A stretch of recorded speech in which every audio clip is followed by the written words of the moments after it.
Whew, boy, seeing such a zoomed-in view of the defendant lobby in the 2024 version just feels weird. I know why they did it, but still.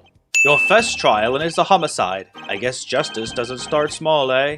It never seems to. Even Apollo's client dealt with a murder for his first trial. And on top of that, this is the third murder charge he's had. Man, Phoenix doesn't look like he's been taking much great care of himself for the past 7 years he's been not an attorney. I got quite a lot to say about the graphical changes between the remaster of the original trilogy and Apollo Justice. The judge is only the beginning. Also, Winston Payne rocking the locks. I do not exaggerate when I say that you're the best defense attorney in town, Mr. Gavin. Okay, so Gavin's got trial experience, fine. But does he have courts of steel? Courts of steel do not amount to much if you don't have a case to present. Then let's begin. The defendant may enter the courtroom. You mean he hasn't been in the courtroom this whole time?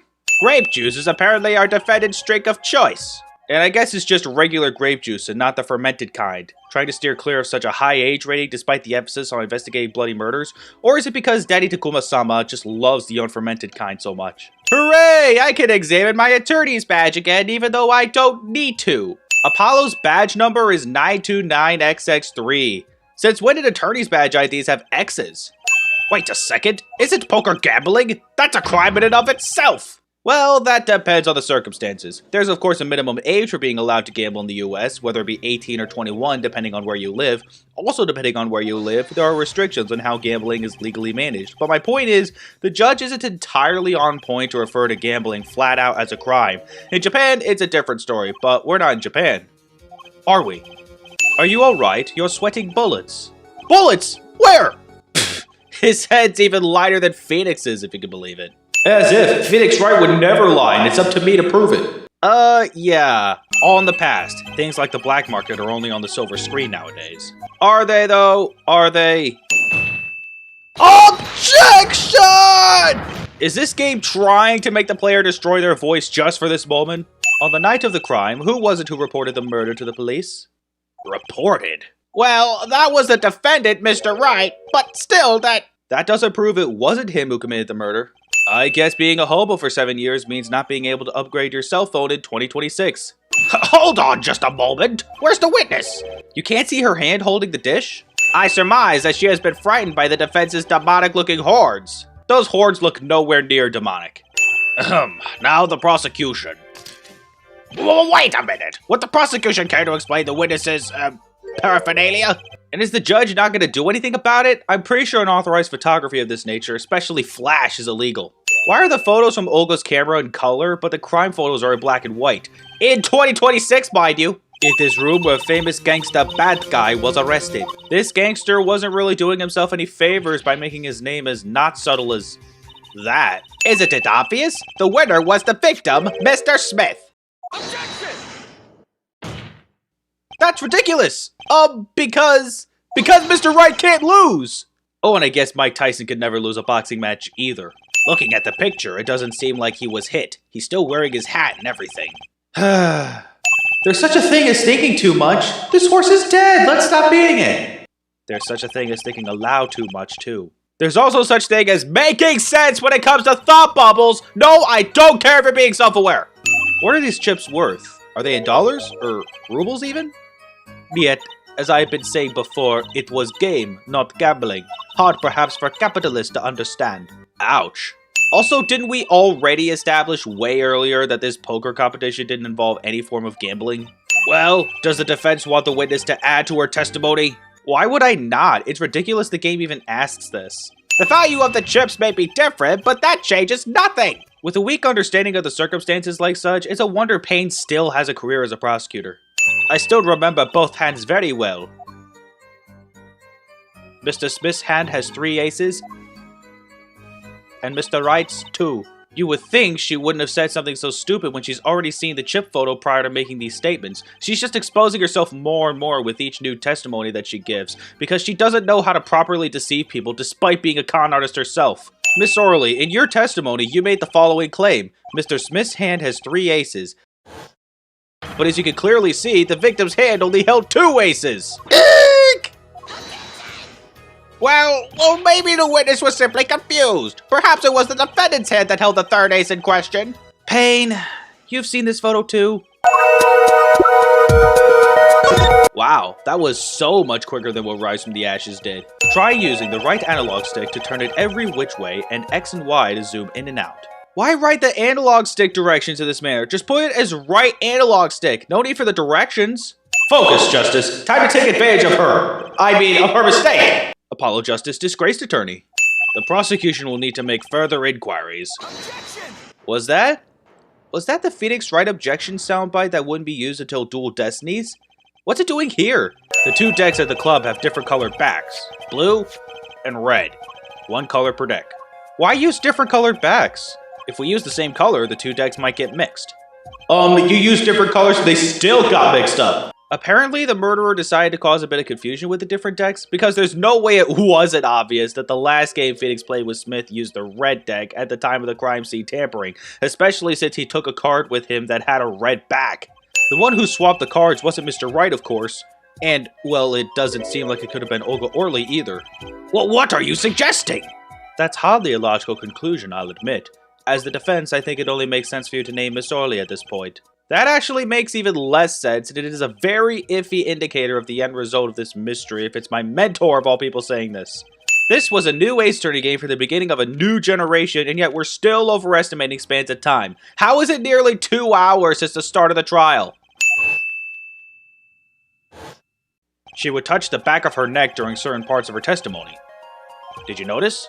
No? Come on, who'd notice that? Who wouldn't notice that? It's all just a matter of picking up a pattern from that habit, that's all.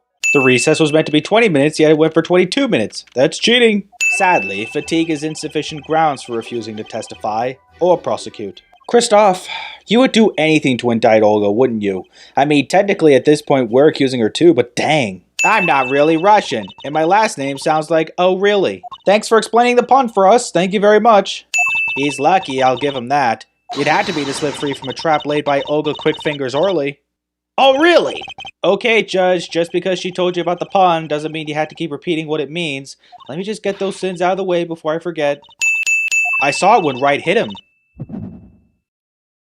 With my own eyes, I saw it.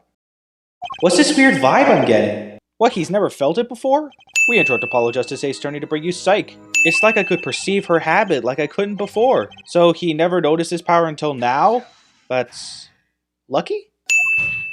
Miss Orley, please testify in detail about the moment of the crime. The very moment. Yet, I am knowing nothing. Did she just put her Russian clothes back on for the court to see? So, explain how you kept your eyes on the defendant when he left the room entirely! Maybe she just followed him up there and lied about it? But that wasn't it either, was it? Who thought the cards used in the final game were blue? I love how our options are so narrowed down. Not a lot of choices here, and only one of these actually makes perfect sense. You can't tell which of the cards are blue, the ones on the floor or the table. Sure, except the deck in this crime scene photo is nowhere near the correct shade to match the deck in the colored photo. But look! You can see the colors in this photo! That suggests that the blue deck was placed on the table sometime after the game had finished because there's no reason I could think of for it to be there while the last gameplay with the red deck was underway. Mr. Wright, the defense would like to request that you testify to the court! Objection! The defense would like to request no such thing. Christoph must be desperate to get caught, no? Next time you point out an inconsistency, put a little more oomph into it. Don't tell me how to make my objections. The fact that I had to examine the bottle itself before I could present it as evidence to this new statement about finding the card. What, Mr. Wright? Surely! Isn't all you have to say for yourself? But that's not really saying. Because you're not making a sound. The gentleman who challenged you, he turned out to be good? He turned out to be dead. Someone hit him. Hard. In the opening, we heard him say the word dead, and the rest of the conversation kept going as it does in this brief flashback. But this is the first time we hear him say he turned out to be dead. Why do we not hear that particular part in the opening?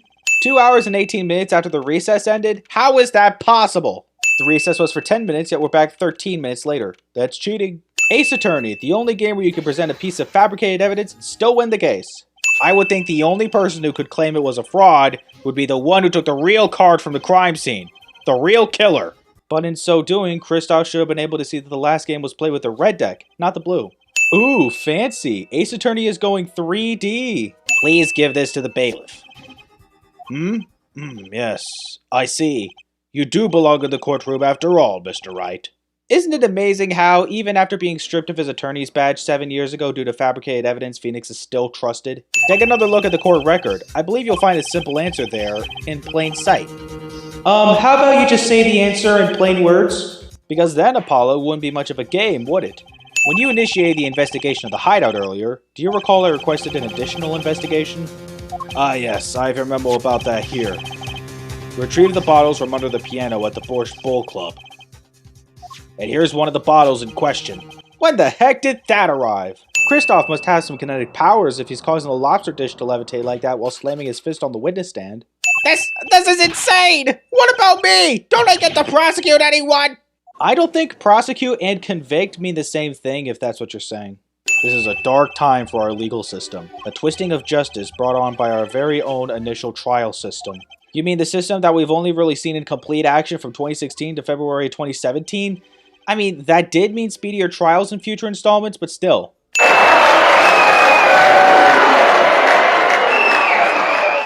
Ugh, I'm not sure I like the droning audience noise. And why did the screen still show for like 3 seconds after the sound stopped? Also, the confetti all seems to be floating in one single direction. I don't think that's how confetti works. The original trilogy handled the raining confetti better. 2 hours, 3 minutes? That's just wrong. What possible reason could he have had to commit murder? Perhaps you'll learn that in the days to come. Even 6 months after Kristoff's arrest, you're still going to be mysterious about it. Ugh!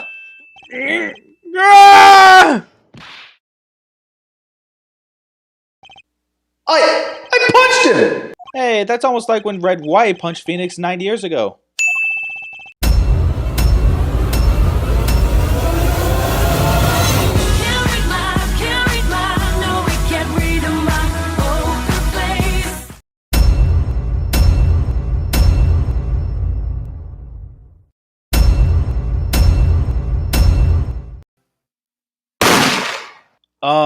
I know that flash was supposed to be the gunfire, but that's not where the shot came from. Why does it say Wright Talent Agency? I find it pretty crappy that Phoenix gave Apollo a card that still said Wright & Co. Law Offices, even though it's pretty common knowledge by this point that Phoenix doesn't work in law anymore. Do you think Apollo wouldn't come if he knew what it really was? He already said he never planned on going anyway. Here, check out our flyer. From magic to the piano, even your defense. Pretty lame tagline if you didn't have defense attorneys yet. Didn't he say he couldn't play the piano? Our agency doesn't see that as a problem. Why there are many magicians who can't do magic? And her point is, both of these are talents that take practice, and clearly, Phoenix hasn't been taking enough lessons for piano playing to even be applicable. So you're Phoenix Wright's daughter? That's right. After Daddy quit law 7 years ago, I promised I would keep him fed, so I'm kind of his sugar daddy. Get it? Should I tell her what that term actually means? The Hickfield Clinic, huh? Not the Hottie Clinic? That's good news. That means I won't have to see that son of a biscuit! Good morning, Doctor. Oh, hiya there, Trucy! Cute as ever! Trucy, I don't see any reason for you to be so calm around him, especially since he's looking a little different than when I saw him last. How are you, Miss Trucy? Got any places you'd like examined? Doctor, the nurse was looking for you. Geez, I doubt I'd ever be so calm if some rando doctor was talking that way towards any future kids of mine. Actually, it's a lot worse because Phoenix knows this guy isn't really the director of the clinic. But again, why is this guy still here? You were hit by a car? Oh, he tried to swerve, I'll give him that. Picture me tossed 30 feet through the air, only stopping when my head hit that telephone pole. You hit a telephone pole with your head? Are you okay? Thankfully, my only injury was a sprained ankle. How? Didn't you just say you hit your head on a telephone pole? Also, how lucky is Phoenix to have survived so many things? Think about it. He swallowed a glass bottle that may have contained poison. He got zapped by Manfred von Karma with a stun gun powered by 600,000 volts of electricity. He got the crap whipped out of him by Franziska von Karma, yet he only lost consciousness. He got hit in the head by a fire extinguisher, only causing him to lose his memory. He was attacked by a tiger and a monkey twice each. Maya hit him over the head with a prop sword. He's had multiple cups of coffee thrown at his face, yet only got first-degree burns. And just when I thought we hit the pinnacle of his luck, when he fell 40 feet through a burning bridge into a freezing cold river known for its swift current, because of which most bodies that fell in are never recovered, yet from that experience he only got a cold and mild injuries, this game tells us that he was hit by a car, flew 30 feet through the air, and hit his head on a telephone pole, yet he only got a sprained ankle. Either Phoenix Wright is immortal, or he's using some cheat codes. But you'll always be Daddy's little baby girl to me, Trucy. My foot, I'm not buying it. Apollo's right to think this, and it's not even like the game's trying to hide the fact that there's more to the father-daughter relationship. In any case, if Apollo here can't help you, they'll have to transfer to a new school. Again. How often had Trucy been transferring between different schools? And why, for that matter? The right talent agency is still in Japanifornia, isn't it? Just like it always had been since it was first known as Fanco Law Offices. Doesn't look like this map's gonna be useful in presenting any arguments. They can't even be consistent with the times. It was 9:12 when we first came to the right talent agency, then 9:45 when we visited Phoenix in the hospital, and now 10:05 when we came back to the talent agency. Just how far is it between the hospital and the talent agency? Hey, hey, hey! It's Guy Eldoon. Sounds like your pops had a bit of a rough spot, eh? Oh boy, is it another Canadian the way he says "eh" so much? You new in these parts? Not really. Then you know the best noodles in town. Eldoon's Noodles. I don't know. Until about my 13th birthday, my best friend didn't know about Topper's Pizza, which in my opinion is among the best pizza joints in my area. In fact, it was around that birthday I mentioned already that he had it for the first time. But what am I talking about? Right, destiny's the word. Oh, I fought it. But in the end, I was bound by the twisted noodle of fate. Not a mental image I care to linger on. Thanks, Apollo. I had innocent thoughts about it too. You don't know the genius that are my noodles? I make them so salty, why they're saltier than salt. That doesn't sound very genius. I like salt in my noodles, but not that much. They're not like McDonald's French fries, you know. He frequented my pop stand back during his attorney's days too. Yep, him and his assistant. Phoenix and Maya? I thought Maya's thing was burgers. My noodle stand. Find it. And the day you bring my baby back is the day you feast on as many noodles as you want. Of course, I make it so hot and salty, 2 pools kill a man. Then I'd really need defense. In that case, forget the whole as many noodles as you want thing. Just have a single bowl of noodles free of charge as a reward. Also, I don't care about Eldoon's relations to Phoenix through the lawyer's patronage. A lawyer's job is in the courtroom. Why couldn't Eldoon just go to a detective agency or even the police to search for the stolen stand? Someone stole a pair of my panties. We went from solving the murder of a corrupt defense attorney to helping a 15-year-old girl find her stolen panties. Phoenix right. Daddy's hit and run accident. We have to find the one who hit him. Who's going to pay us for this again?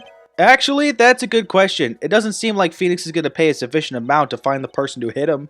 Apollo, there's a nice-looking lady over there.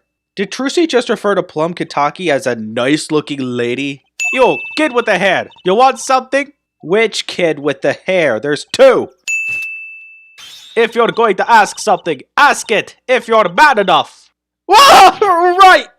Yay, way to whip him into shape, ma'am! Trucy must think there's some kind of magic involved with slicing me to bits, then maybe I'd be stitched back together. Oh no, not another Regina! The one who flew 13 feet and just walked away? That's my daddy! Ah ha ha! I should have known! One of our capos thought he'd make a great point man! Because he survived such a dangerous incident? I only have room in my pocket for one of these though. Which do you want me to take? Obviously, I'm gonna pick the mirror since it sounds much more strongly related to the car accident. Did something happen here, officer? No, move along, nothing to see. All the officer had to say, instead of playing dumb, was, yes, but it's police business. Police, stay out of our way. Okay, I'll leave. And these kids are? Curiosity seekers, ma'am. They claim to be lawyers. Claim to be? All you have to do is look at my lapel and you have no reason to use the word claim anymore. Want a dose of experimental hydroxyaceluno trace? You realize making up chemical names doesn't make you look smart, right? Also, boy, doesn't she look familiar.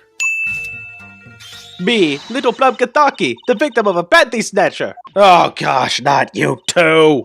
It's hard to imagine Trucy's and Mrs. Kataki's panties having much in common. I just imagine Mrs. Kataki's panties. And you just went ahead and dragged us into your imagination. The longer you loaf around here, the saltier your victory bowl gets. Just remember that. So he intends to bring us to our death knell if we screw around too much before returning the stand to him. Who's gonna defend him after that? Let's find that legend, Apollo! Isn't it about time he bought a new one anyway? And disrespect his family's legacy? At least they left one bowl. Look there, on the ground. Too bad we had to manually examine it first before we can add it to the court record. So that's the stand's mascot. That face. Is this an admission of how bad an idea it is to put that much salt in your noodles? Why is there a cat on top of the box marked Fragile? I once read a record of a case that Mr. Wright worked on many years ago. Apparently there was this car with a piece of cloth shoved into the tailpipe. How funny, because just earlier we met the teenage girl from the case Apollo's referencing as a grown-up. I remember that case record whenever I'm checking out a car, and I always check the tailpipe. Everyone's gotta have a hobby, I guess. And that hobby's gonna be what saves your life. You must have a nose for finding girls' panties. Why does this sound worse when it's a teenage girl saying that as a compliment? Magic panties? They love them over at the Wonder Bar. I do shows there nightly. One of her tricks is magic panties? Trucy is a real crappy father if that's one of her tricks. Why are we getting a flashback for this? Did something happen? Huh? Oh no, nothing to see here. Move along. You'll have to find someplace else to play doctor. This is the second time and I'm not sure I like this kid gag from the officers. I can understand Trucy, but not Apollo. He's got a freaking badge on his lapel! We need a little more info on this Baractus clinic. We could ask Mr. Eldoon. He is their neighbor and all. And we should check out that garage. What if the thief who stole my panties is still in there? We already checked the garage and didn't find anyone there. I examined everything out of order, didn't I? Also, isn't it bullcrap that you have to examine the police car and then talk to Eldoon about it before you can go back to the Hottie Hickfield clinic to talk to Phoenix again? The most we get from Eldoon is the implication that Baractus was working for the mob. All Phoenix does is confirm that implication. Ah, a body was found there in unusual circumstances. Something more unusual than being dead? Yeah, it's not our concern in any case. Right, let's ignore that and find that noodle stand. Whatever happened to professional curiosity? Whatever happened to waiting for a prime suspect in the murder to be determined before looking into the case? Goodbye quid pro quo, hello pro bono. Poor Apollo. You know, did he need to start working with Phoenix? Aren't there other law offices he could work under? Your flyer. It says now defending, so I thought. Where? Where on the flyer does it say now defending? The closest I could see is even your defense, but that was always there. Were you hit by a car? Did someone steal your stand? Or your panties? Didn't you hear her, Trucy? She's giving a defense request, not a search request. I thought it'd be nice for a change. Quit my boring job, live the good gangster life. I think you're onto something. Mrs. Kataki. I like the sound of that. I'm not sure your daddy would care much for that. She's probably just trying to stay on Alita's good side, dude. And he's wearing a Bad Badger shirt. The Bad Badger is property of the police through Gatewater Land, is it not? I must say I'm used to being inspected by the ladies, but this is the first time I felt this way with a man. Please, we already have Rightworth. We don't need more of this. Excuse me, we have a letter of request. One moment. Why is she holding that big magnifying glass? Good point. It's just a freaking letter. I'd recognize that handwriting anywhere. Scientific analysis says this was written by Alita Tiala. Thanks. It took you 30 minutes to figure that out? And didn't you just say you'd recognize the handwriting anywhere? Quiet, please. It's snack time. This is what Emma Skye has been reduced to. Okay, so this part sucks. Once I'm allowed on the crime scene in order to progress the story, I have to first try to examine the noodle stand, then go back to the Hickfield clinic to talk to Phoenix again. Then he tells me about some white powder I could give to Emma to put her in a better mood. Then I find the powder in the office, then present it to Emma at the park. What a cumbersome process just to get anywhere! Ever heard of a noodle stand being used as a murder weapon? I think the murder weapon was something else. You mean you don't know what the murder weapon was? I'm pretty sure Plummet Alita said it was a gun. I met her on a case. This is about 10 years ago. She was still a high school student at the time. That would make her about the same age as me. Maybe about 3 years older. Go to the office. Under the silk top hat, you'll find a bottle of white powder. Try taking that to this detective. White powder? I hope it's not what I think it is. Thanks for being so mysterious about something so innocent, Phoenix. I remember finding some in Daddy's dresser when I was little. I thought it was sugar, so I licked it. He got mad at me. This is getting more and more suspicious. I knew it. Phoenix is now a crackhead. It all checks out. Also, look at the container and tell me you won't be able to find out it's actually fingerprint powder. I mean, it's labeled, right? Well, if you're Mr. Wright's daughter and you're his apprentice, then I'm available to help you in any way I can. Oh, thanks. You can start by not calling me Mr. Wright's apprentice. That's kind of what you are, isn't it? The oil left by the print absorbs the aluminum powder, so you just dust it on and blow it off. But blow? It's like whistling. You know how to whistle, don't you? Just use X and... Wow, amazing! It's like magic! No, it's not at all like magic. And I'm pretty sure you learn to blow before you whistle. A pistol? Not the easiest thing to come by in this day and age. That's not technically false, but this is America. I'm pretty sure it wouldn't be that hard. Well, it depends on where you live, but still. Not like in Japan where you're only allowed to possess a firearm if you're a police officer or military soldier. The noodle stand's owner is... Weird that it's having me present Eldun's profile here. I don't see why the dialogue couldn't just go. Why didn't you just become a forensics expert in Europe? Well, I suppose that was an option, but I had a lot of favors to repay to people back here. What kind of favors? It's not like we have that answered anywhere in the game. Yes, she was involved in a case almost 10 years back, which was of course Rise from the Ashes, but that's about the extent of the connection to Phoenix as far as Apollo Justice is concerned. Also, didn't you travel all the way here from Europe 7 years ago to help Edgeworth with his cases? Twice even? Waki Kataki. I don't know if he's the boss's son, but he's certainly throwing his weight around. You don't know if he's the boss's son? Dum-dum, that's easy to confirm. Have I mentioned I've got a bad feeling about this? Don't worry, it's like a right tradition. At it again with the mind reading. My apologies, Senor Justice. He's usually such a nice boy. Yeah.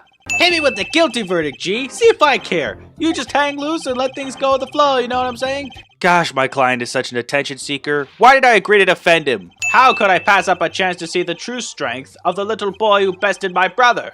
Doesn't sound like he's got hard feelings about the fact that Apollo put Kristoff in jail. Not even a little bone to pick with him. I mean, don't get me wrong, it's refreshing to see a prosecutor not being as antagonistic as the others, but still. Is the air in this courtroom not a bit serious? It is a court of law. That's no way to get the crowd jumping at Judge. They're not supposed to jump. This is a courtroom. Achtung, baby. Today we play it my way. What's that noise? Wait, there's actually rock and roll music playing in the courtroom right now? I would have thought that stuff would be non-diegetic.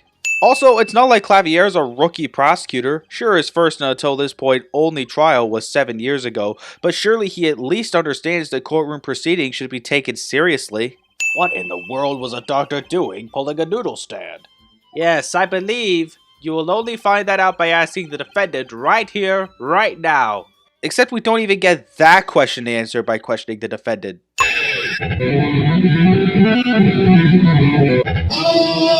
The sound of his air guitar is a clear contradiction. Why did he kill the director of the Maractus Clinic? Not so fast. The defendant doesn't have to explain that. Oh, but what if the defendant specifically requests to do so, as he did this morning? I want to give a shout out to all my homies, I believe he said. The only reason I can accept for why he's so desperate to get convicted is because he has negative brain cells left. Either that or he just wants to see Apollo get whacked for failing to defend him. We had a little run-in with the Rivalis family. Pretty straightforward name, the Rivalis. Bet you can't guess what their connection to the Kentuckys is just from that. Man, putting him down was like doing the world a favor. Waki! Please consult your lawyer before saying things like that. You're first saying this now? My name is Wesley Stickler. By occupation, I take it you refer to some labor that profits society at large and supports a livelihood, under which definition I must confess to being unemployed. However, we must acknowledge the meaning of identity, which is commonly attached to this notion of occupation, and once we have accepted this reality, we see that our confusion is not gestalt per se, but derives instead from the vagueness inherent in all representations of thought. Oh no, not another one. You ask, quite simplistically, what I saw. However, we must understand that Homo sapiens possess two eyes, each of these designed to receive and interpret data, sending images in the form of signals. Even the game doesn't have time for this. Whew, that's all of it. I think I have a chance. Is that you relaxing, I see, Air Justice? Huh? Oh, Objection! Jeez, Apollo, stay on the attack consistently when making your objections. Didn't Kristoff teach you that much? You testified that the killer shot the victim square in the forehead, did you not? Ah, I have already determined your angle of inquiry. Allow me to explain. It is quite simple, really. First, understand that when I say square, I speak not of geometrical absolute. What do I mean by this? For example, the defection of a meter is 1,650,763.73 times the wavelength of the light emitted by a krypton particle, as we all know. In addition, it is a well-known fact that krypton particles are rare and invisible to the naked eye, which points to a basic fallacy in your line of reasoning, namely that which... Mr. Justice. Yes? Was your objection to these, krypton particle things? You actually managed to catch all that? Well, maybe the criminal wouldn't have fired if he hadn't shouted like that. What? What kind of reasoning is that? Wait a second! Tisk tisk, another misleading request. Yet you are so beholden to your own mode of discourse that you can't see how it affects you. Come again?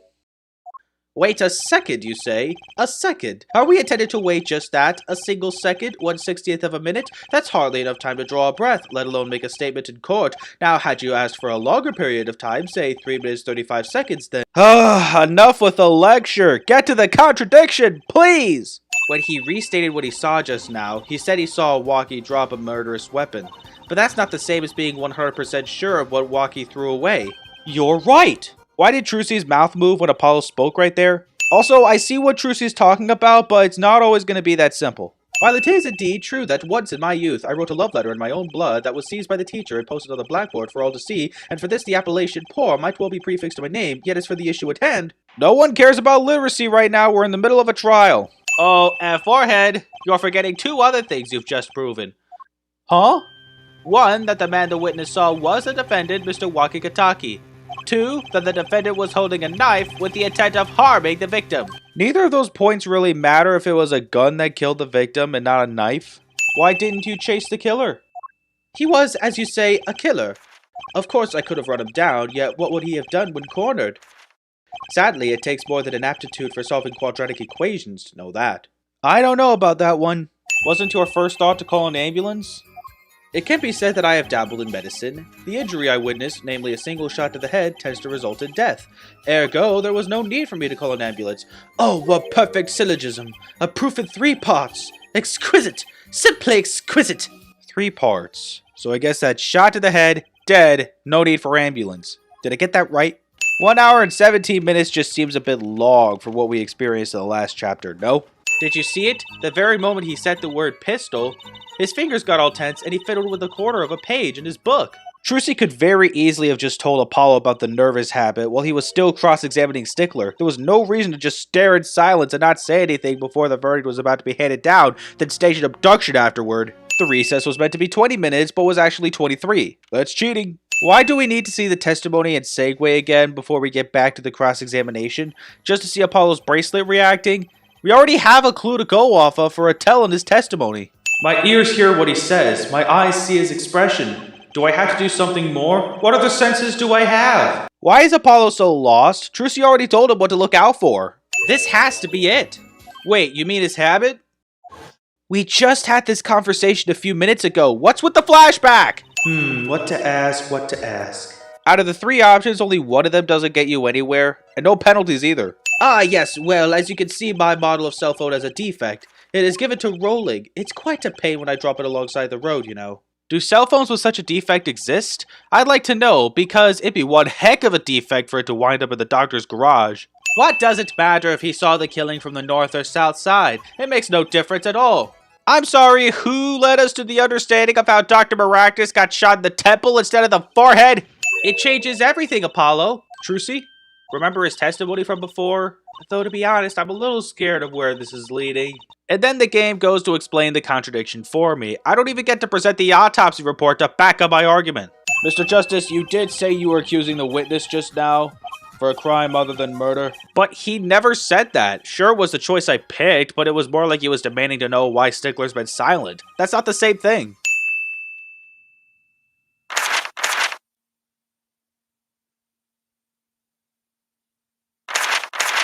Close the book and just say something already! You stole this girl's panties to understand a magic trick? You say panties, but they are so much more than that! For me, they're an object for serious study! If you know, you know. I'll just get these sins added to the counter. Each time I spied a pair of panties flapping in the breeze, I thought maybe this would be the pair that would elucidate the mystery. Even that night, as she chased me through the streets, I wept tears of joy. Perhaps this is the night that I will seize the truth that lies within those panties. Yet woe was I, for once again the lacy hot pattern truth slipped through my fingers again. Oh, just put this twerp out of his misery already. When I saw them dangling there on a clothesline by a giant mansion. A giant pair of panties! If this isn't enough for Stickler to get marked by the mob, I don't know what is. Indeed, the defendant, Wakikataki, is still the prime suspect in this case. The only suspect, in fact, assuming there was no one else on the scene at the time. But it's literally impossible for Waki to have been the murderer. Should the proceedings for Waki just end and the investigation continue? Oh, but this is the Dark Age of the law, which wouldn't be talked about as much until the next episode, and even then, still not well. What have Apollo and Trucy been doing since the proceedings ended? Because no way they went for 2 hours. I'm glad we made it out of that trial alive. Really? I had fun, and Waki made it through the day too. Everyone was too obsessed with panties to bother with the real case. I hear you, but you were the one who presented them to the court. They even got the ever-classic "what about the family business" thing going. Usually it's the father worried about tradition. Inversion of the "what about the family business" cliche. Alright, let's have a little chat with Mr. Stickler. I hope I don't regret this. Trust me, you will. Because you'll get basically nothing from this chat. Just a repeat of everything he already said in court. Unfortunately, in order to be able to talk to Eldun or Plum, you have to visit Stickler in detention. A blatant waste of time. For that reason, how about we give more sins than usual? That's what I shouted! Stop, you two! Let's resolve this like gentlemen! Except that wasn't exactly what he said, was it? That's something new. It's more than a stand, it's history, I tell you! Watch what you say or it might become true. What? Did that sound like a threat to anyone else? Every fifth operation for free. He stole the idea from my pops. One free bowl of noodles a week, he used to say. What exactly does one free bowl of noodles a week even mean? That sounds very unspecific and a terrible business strategy. For people who like them, well, that's just fine. For people who hate them, I hate onions. Hate them. Always sneaking in from the side, getting in the way of a good tasting spoonful. You know, you don't have to buy the soup broth that has onions in it. Yo, Little Plum, what's up? I think all this gangsterese is a negative influence on Trucy. I don't know. Sounds to me like it's doing her a favor. Oh, she's pretty enough, but you know... Nah, it's probably just me being suspicious. Stay in this business too long, and you start to only see darkness in people. Actually, I'm starting to see that darkness myself. Did I say imposter? I meant poster! Like poster girl, right? Poster girl for what? Worried about your, heart condition, maybe? These flashbacks are not only unnecessary, they're too long. If you need to use a flashback, just get to the important parts and nothing else. Hey, you go get Alita for me. You're my lawyer, aren't you? Lawyer, not gopher. You mean gopher? We're talking about someone running errands, not a burrowing rodent. I go to Rivala's turf packing a knife, right? Nice try, kid, but it looks like you brought a knife to a gunfight. About these weapons, the pistol and the knife. They belong to the family. I stuck him out that night. He only brought the knife. Why is he so desperate to be convicted? I would accept that he's trying to protect Alita if he knew about it. This is miserable. Miserable. I just got a new kit and I can't get this stuff to work. Are you talking about the footprint analysis kit? Once we actually got to it, it seemed to me like it would be very easy to use. Footprint analysis, huh? Well, should I give it a go? Why not? Why does the game even ask? Pour the plaster into the print until it's full. You try it. How am I supposed to do that? Actually, I think I'm starting to see what Emma means with this kit. Wait, no I'm not! This is just an excuse for a one-time gimmick! Not bad. You're handier with that than you look. What's that supposed to mean? Something not meant to be taken out of context? I don't doubt this being an effective way to pick up a shoe print, I really don't. But as you can see, before the plaster is removed, there was still some plaster left outside the print. If all that plaster got dried while touching each other, wouldn't it all stick together when the plaster is removed from the ground? Obviously, Emma didn't have permission from the police to collect these shoe prints, but how often do the police collect shoe prints for the purpose of investigating a case? And it's not like people involved are going to wear the exact same shoes every day. What would happen if a person of interest were wearing different shoes than they did on the day of the incident in question? And to keep analyzing the shoe prints, I have to manually select footprint analysis from the talk menu. This one's weird because it's in two parts. This would mean in order to get a match, you'd have to accurately align both parts together. There's a nail on the shoe print. Does that mean Stickler stepped on a nail at some point before witnessing the incident, or is that a design? I could say without even looking that this print doesn't match any print on our list. No, I'm pretty sure you'd have to actually look before jumping to conclusions. Why is this being added to the court record if I'm not even going to present it manually? What's this? Detective Sky? Huh? Didn't the order say it was in Prosecutor Gavin's name? How did the officer know it was actually from Emma? They're from Eldun's Noodles. There's Mr. Salty. Then I think we figured something out. I think we have. Mr. Eldun must do takeout. If he did, he'd run out of inventory. This one's a 50-50 chance. It's either 2-5 or 5-2. Good thing it's just two numbers that needed to be punched in. Still a crapshoot though. And she had access to Waki Kataki's medical chart. You got the I and Y wrong, Apollo. Let's ignore the fact that Trucy, despite being a stage magician, actually has access to Apollo's mind and focus on something more pressing. Even if Apollo spoke this out loud, Trucy shouldn't have been able to make the correction because she shouldn't have had any idea those were the spellings he had in mind. Now, I get the joke and how it connects to Apollo referring to Alita Tiala as Alita Tialita, with Trucy correcting him while calling him Apollo, but it's the kind of joke that sends my mind into a logical loop. All you have to do is find out who these sandals belong to. Or do you already know?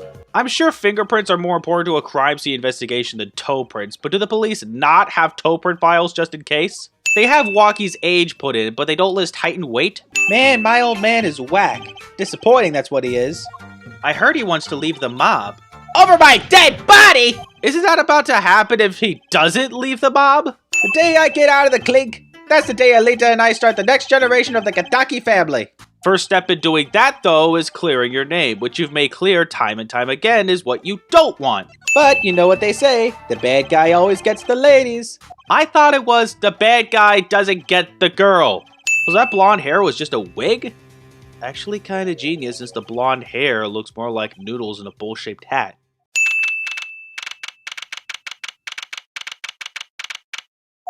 Court is now in session for the trial of Waki Kataki. Added with the judge's line already? No chattering gallery? No gavel slam? Alita Tiala, my occupation is future wife. Would that really be the case if your fiancé gets convicted? Isn't that what you're testifying for? I just don't see how anyone but Waki could have done it. Except for the fact that we've already proven he couldn't have done it due to the witness's testimony and everyone's positions that night. I'm all for romance and supporting your partner in life, to be sure, but I think I would hesitate at murder. I'd hope you'd do more than hesitate. Yeah, me too. I did go to the clinic that day, my first time in half a year since I quit in January. From January to June. That's not half a year, that's 5 months. I have to present the medical chart again, just to get her to open up about her dark secrets, and it's during a cross-examination too. I can't see it, but you can sense it. I don't know about that, Trucy. I don't have some kind of special power or anything. Well, what's your bracelet then? You've used that a few times, no? The moment you said the word now, you used your right thumb to fiddle with your ring. It's only now that I'm seeing it a second time I realize who brings up nervous habits when catching someone in a lie. The habit in question isn't even about something related to the crime. Just explain your reasoning and be done with it. Very well, the witness will add this to her testimony, and we'll have a bit more cross-examination. Why not just ask me to present evidence that contradicts Alita's claims about nothing happening during her visit to the clinic? You keep talking trash about my Alita, and I'll sue you, lawyer man! Huh? Me? Yeah, you said you'd abuse my Alita! Hilarious, but this just proves that Waki's an even bigger simp than Phoenix was in his college years. So, the family fortune was what you're really after. That's right. I wanted the money. So the beautiful girl is using the defendant for her own means. Didn't we already have this trope with Dahlia Hawthorne? By the way, can I ask you a question? Who, me? I believe you said you were going to abuse me. Uh-oh, I think Alita just caught WSD, walking stupidity disorder. Frankly, I don't think it matters if Dr. Maractus was shot in the temple or not. But it does matter! We've already proven it! The fact that Waki's still on trial despite the impossibility is just proof of judicial negligence. Oh no! Oh yes! Dang it, Apollo, you just cut off the Kool-Aid Man's cue. Show us proof that someone was hiding in the noodle stand. The question was proof someone hid in the noodle stand. This prompt requires you to present 2 pieces of evidence. In most cases, it wouldn't matter which order you present the 2 pieces of evidence in, so long as they are the correct ones. But in this instance, the order does matter, and in a way that doesn't make sense. You have to present the Maractus Clinic slippers first, which, granted, a slipper print is seen to have been leaving the noodle stand, but it doesn't fully prove she was in the noodle stand. It just proves she was at the crime scene. You would think to present the noodle bowl first, since there was a bunch of those in the Maractus Clinic, and the person would need space to hide inside, but nope, you need to present the slipper first. You know, the less direct proof! Explain! You have an impression left by a single slipper. What if it was on the stand and simply fell to the ground? I love Clavier, but then there's moments like this. Why would the slipper have been on the stand in the first place? Can you answer that? The fact that he doesn't isn't exactly ranking him high in terms of characters. I think I might be blinded by how he's less antagonistic, honestly. You have a habit of scratching the area of your neck around the edge of your scarf. See, this is where it makes more sense to speak of the nervous habit, because that twitch is actually relevant to the case. Instead, he has to point out every freaking nervous habit he finds out loud to the witness.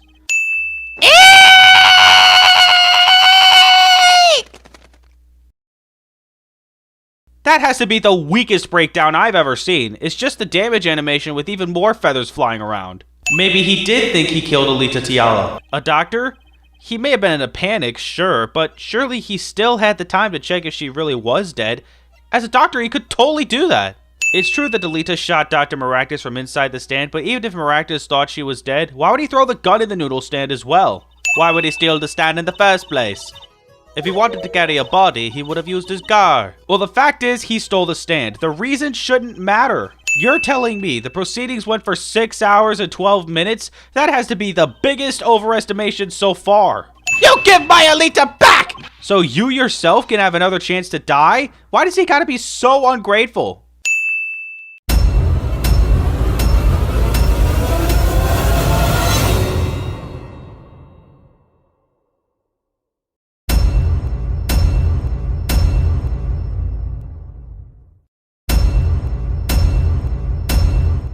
You didn't know who Prosecutor Gavin was before that case. What kind of fan doesn't know the lead vocalist's name?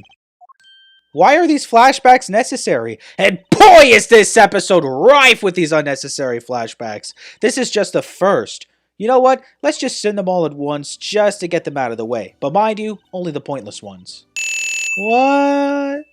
How does one speak a language like this? Allow me to introduce Machi Tobai. He is blind. Ha! Ha! Ha! As painful as it is to have to constantly watch this music video throughout the second day of the trial, when you see it the first time, you gotta admit, it's actually pretty cool to watch, and the song's great too. One thing though, why is it that sometimes we see JPEGs, but then other times we actually see 3D models?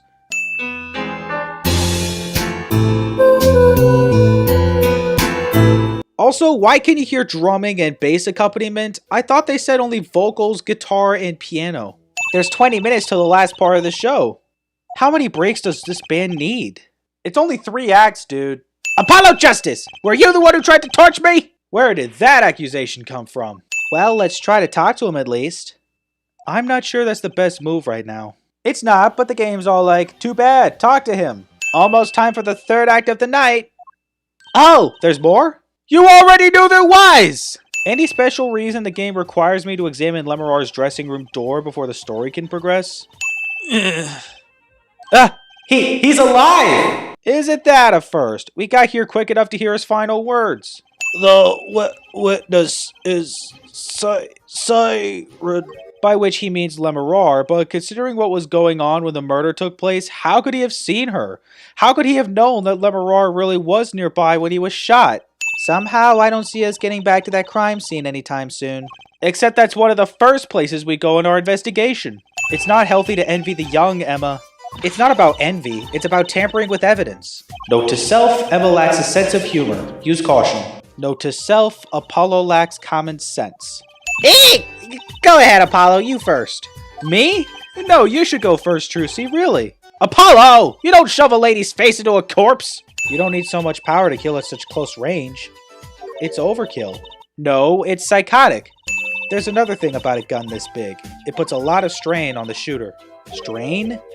Yeah, say, if you were to fire this revolver, the recoil would probably dislocate your shoulder. But a shrimpy 14-year-old could use it no problem, right? Also, from experiences I've read online, the recoil didn't really sound that bad. It makes me wonder if it's an exaggeration by Emma just to show how powerful a .45 caliber gun is. Sorry, but could you wait here till I get back? But if I do that, we can't get more story! And then there was that performance just now! What was that all about? This seemingly pointless affair actually becomes slightly relevant to the long run, unfortunately. How can you come to this concert and not know about the Gaviners? It's not surprising. Why, even our ancestors knew nothing of America's existence once. I know America exists. That's precisely why he said our ancestors. Each member is connected to the police somehow. The police? The real police? By day they pack heat, but by night they heat up the stage. By day those lips interrogate, by night they sing songs of unrequited passion. Every vow we break, every step we take, they'll be watching us. I'm more concerned with the other criminal, the one who kills people. You want help on the case? Then help me with mine. You don't need my help. You already know how the sliders work. In fact, we shouldn't have had to hear the argument. All Clavier needed to do was adjust the sliders if he heard something even a little bit off and figure it out from there. Also, why even debate this during a murder investigation? You simply choose the section of the song you wish to hear on the uppermost bar. You mean scrub bar? And the demonstration shows us using the buttons below the scrub bar to choose the section. You will tell us which instrument, which part is the guilty party. But how? Apollo, What are these letters at the bottom? I've never seen these before. It must be her native tongue, Borganian. But that looks nothing like all the other Borganian text we've seen the rest of the episode. The Republic of Borgania. That's in Northern Europe, right? I've never even heard of it. And little wonder, too. Also, you say Northern Europe, yet Lemurar looks more Middle Eastern, and the spoken language looks like the Egyptian hieroglyphs, while the written language looks like Arabic or Hebrew. I'm also not allowed to speak anything but Borganian in public. But singing in English is perfectly acceptable, right? Makes a lot of sense. Even during the investigation, the time seems a bit overestimated. Though that could just be me. I mean, it was 9:30 p.m. when we found Latouche, which would mean it would have been 3 hours after the body was discovered. But considering everything we went through after that, it just doesn't sound right. Well, it's gone! Utterly gone! What's gone? The body's stupid! What else? Who's stupid? Enough with the pronoun game! Why did they arrest Machi? Why? Why indeed? The murder weapon was a .45 caliber revolver. According to Emma, the kickback would put a lot of strain on the shooter. Yet Machi, a 14-year-old shrimpy boy, doesn't look like he suffered any injuries, minor or major. All to further demonstrate the flawed legal system some more, which is not a bad idea, just executed badly in this episode. Hi, maybe you could tell me about last night? Borganian text. That was pretty crappy of Clavier to send Apollo over to see Machi without an interpreter. But it's extra crappy of Machi to still pretend to not speak English, despite requesting an English speaker. I mean, granted, the argument is that the crime followed the lyrics of the Guitar Serenade, which were only known in English, and so his fluency in the English language would mean he knew the crime followed the song. But even without that knowledge, the police still have him under suspicion for the murder. Maybe Lemurar can help? But didn't Prosecutor Gavin say she was with him? Yeah, but that doesn't mean you can't retrieve her once she's free from the questioning. In fact, why didn't you just do that? Forget what I said about Clavier and Machi just before. It's Apollo who's doing some crappy things before the trial. No gallery chattering for this either? Is that going to be a habit? Why don't grown-ups ever just say what's on their mind instead of pretending? She's looking at me with something like disgust. But why? If we're talking about a .45 caliber revolver, we must assume that the killer was adept at the weapon's use. In which case, the next logical question to ask would be why the prosecution believes that person to be Machi Tobai, other than the fact that he was the only one who could have exited the room without being seen by anyone running in. Now, don't blame yourself. Things like this happen. I've made even bigger mistakes in my career, you know. Among which includes confusing a cardboard badge for a real one. I examined the scene and determined that only the defendant could have done it. Assuming the weapon was not a .45 caliber revolver, but it was. But we're still gonna suspect him just for the fact that he was there and the room was empty when the people that heard the shot ran in. He's totally trained at using a large caliber gun. We didn't even have to investigate to answer that question. He can totally do it without hurting himself. The fact that Apollo's not allowed to present it without getting a penalty, not to mention no rebuttal to his findings, is just poor writing. It's clear the police want this wrapped up as soon as possible. Why not give them the pleasure of shoving that in Apollo's face as he tries to rebut the accusation against Machi in a perfectly logical way?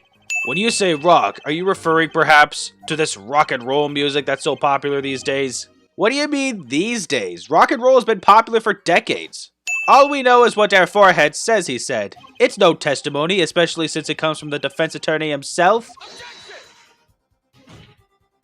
But it's the truth! He said it!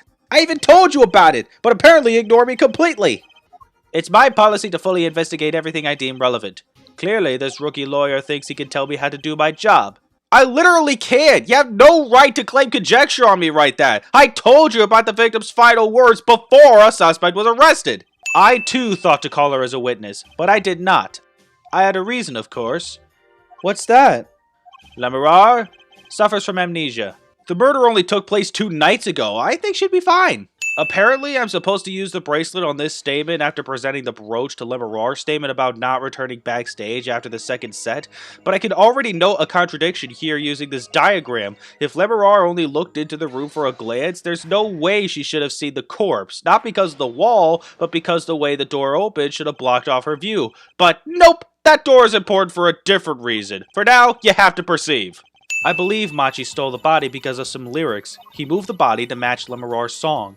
I'm sorry, I thought it was stupid that the police thought a shrimpy kid was capable of shooting a .45 caliber gun without hurting himself. But no! This is what's stupid about the case. Now we're arguing a shrimpy kid dragged a hulking giant of a man all the way from the dressing room to the stage, which is a floor above the dressing room, by the way. This entails dragging the corpse out the door of the dressing room, across the hall, up a level, over to the stage, then turning him over on his back to place the guitar, then raising the stage platform before climbing to the top and lying down. Never mind the fact that it would have been impossible for him to do this without being seen. Heck, I don't even know how the real killer managed that, but unless Machi's been eating his spinach, he shouldn't even be able to get Latouche out of the dressing room.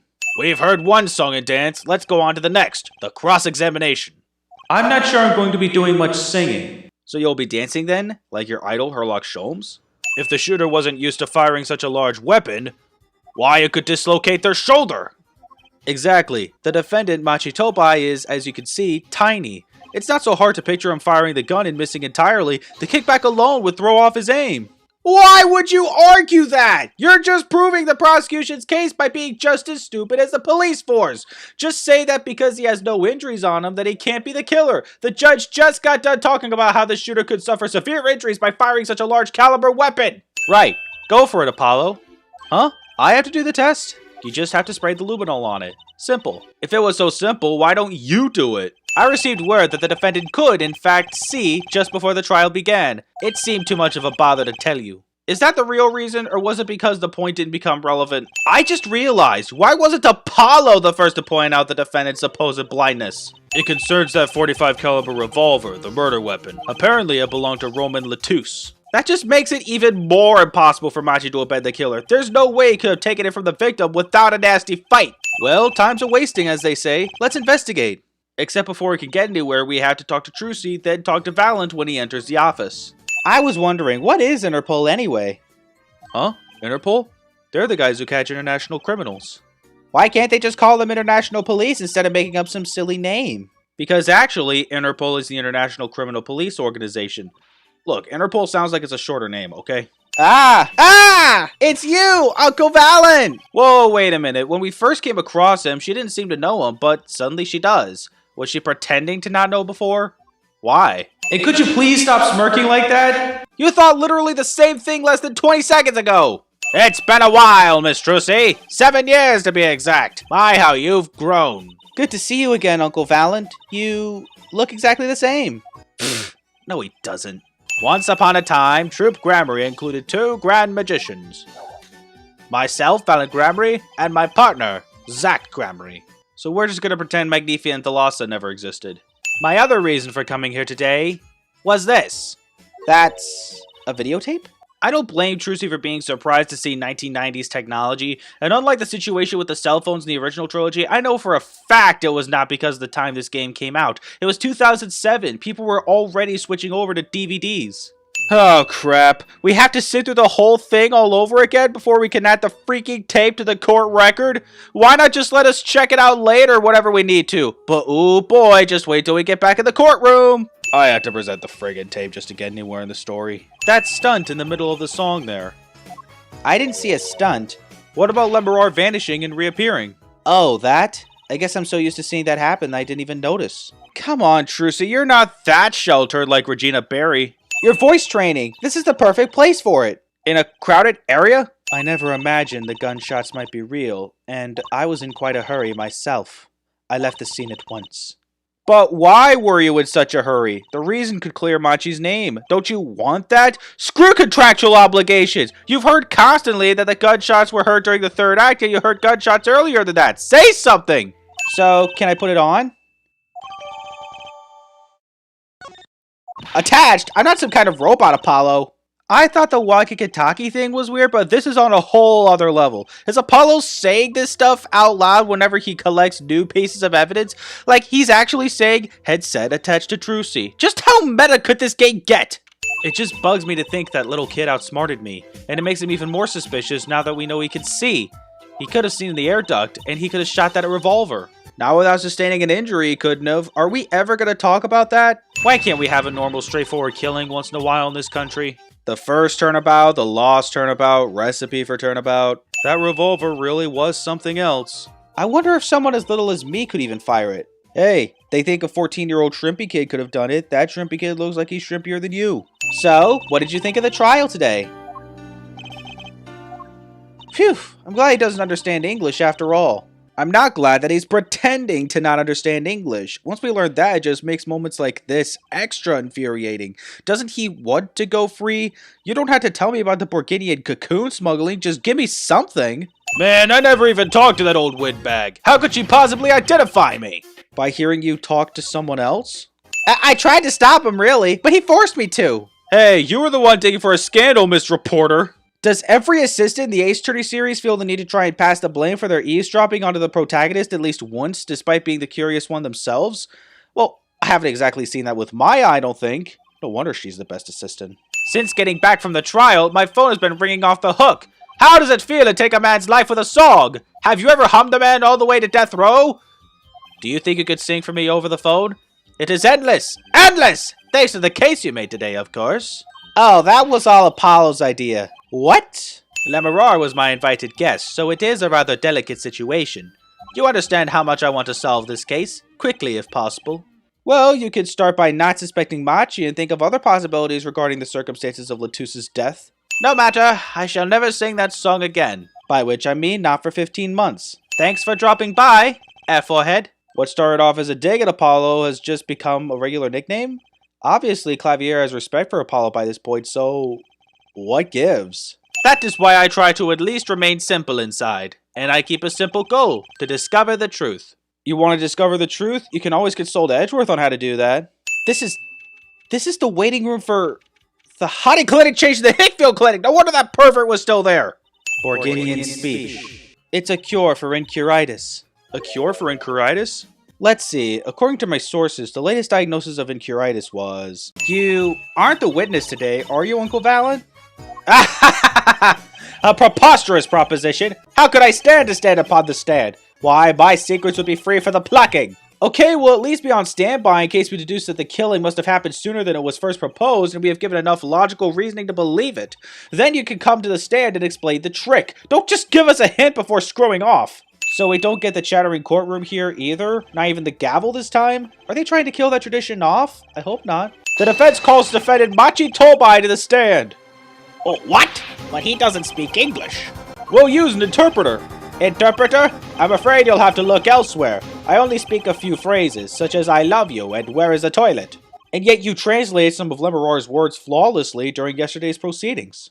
He says that because the lyrics are in English, he does not understand them. That was all she needed to say during the first day of the trial. She just needed to say Machi doesn't understand English. I mean, we don't know yet he actually does, but this could have easily helped his case. Before he eventually heard it again anyway. Witness, is this true? Do you understand English?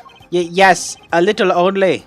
Dang it, Machi, if you had been honest about your English speaking the first day we visited you at the detention center, our defense would have been easier to manage. But no, you had to make it as difficult for us as possible despite requesting our services yourself. I can understand before the arrest, but not after. All we've been doing is unearthing some shocking truths about Machi, yet they say it took an hour 23 minutes to do so. We're supposed to say he went into the room to find the body and then he heard the shots? That one's going to go over well in court. Not. Apollo, you're his defense. You're supposed to believe whatever he says, even lies. That's what Daddy always told me. I'll just pretend you misheard him, every time. No need to pretend she absolutely did mishear. That doesn't sound like something Phoenix Wright would say, especially to his daughter. Did they get the time right for once? They set a recess for 5 minutes and it's actually 5 minutes? Does that mean I'm removing sins from my least favorite episode? I'm not sure I'm ready for the world to come to an end. Is something wrong? I know I said hold it, but she's saying the same thing she said before. Mr. Justice? Sorry, it's nothing. Please continue with your testimony. Never mind the fact that I said hold it, all because of some idiot player that's just trying to get as much dialogue as possible. It would have been quite simple to be heard on the stage from that dressing room. Oh wait, you like evidence, don't you? How about this? The freaking headphones you guys have been using during the concert. We're accusing Darian, right? You're getting too ahead of yourself. Is it another one of those newfangled phones? This is an igniter. What phone looks like this? Apollo Justice would be amazing at CinemaSins. The guitar caught fire during Lemurar's song. Indeed, yet the shooting happened during the third set. The two are utterly unrelated. Go to Edgeworth. Maybe ask the defense how the two are related before assuming they're not. At the time of the crime, the small window at the scene was closed. How could Lemerard have heard a voice through it? We're talking about the crime happening during the second set, yet you're claiming what you did for the third set. That's not the same thing. She said she's a Borgidian, unfamiliar with our language. It's not a stretch to imagine she called this air vent a small window. Now you've done it. You've gone beyond ridiculous and into ludicrous. Just a little bit more and we'll have gone to plaid, but I still think it's Clavier who's lost the bleeps, the sweeps, and the creeps. It's not all he's lost, though. You're quite sure? Yes. Why would I lie about the time? Why didn't you tell us this yesterday? No one asked me. I thought you all knew. We've all been speaking under the assumption that the shooting happened during the third set. You heard nothing of that? If you really did think we knew the killing took place during the second set, why not just say Machi was on stage the whole time? And don't tell me it's because you thought no one would believe you. A sin for every time this footage plays from here on out because of how constant it is. Lemerard is incapable of actually vanishing, let alone teleportation, so the only explanation is that she was hidden from view, and during that time she moved to the back of the forum. Apollo! What, Trucy? It's not nice to reveal a magician's secrets, and it's against the rules. Do you want to clear Machi's name or not? I knew about the vanishing act, of course, yet I had no idea of the route that would be used.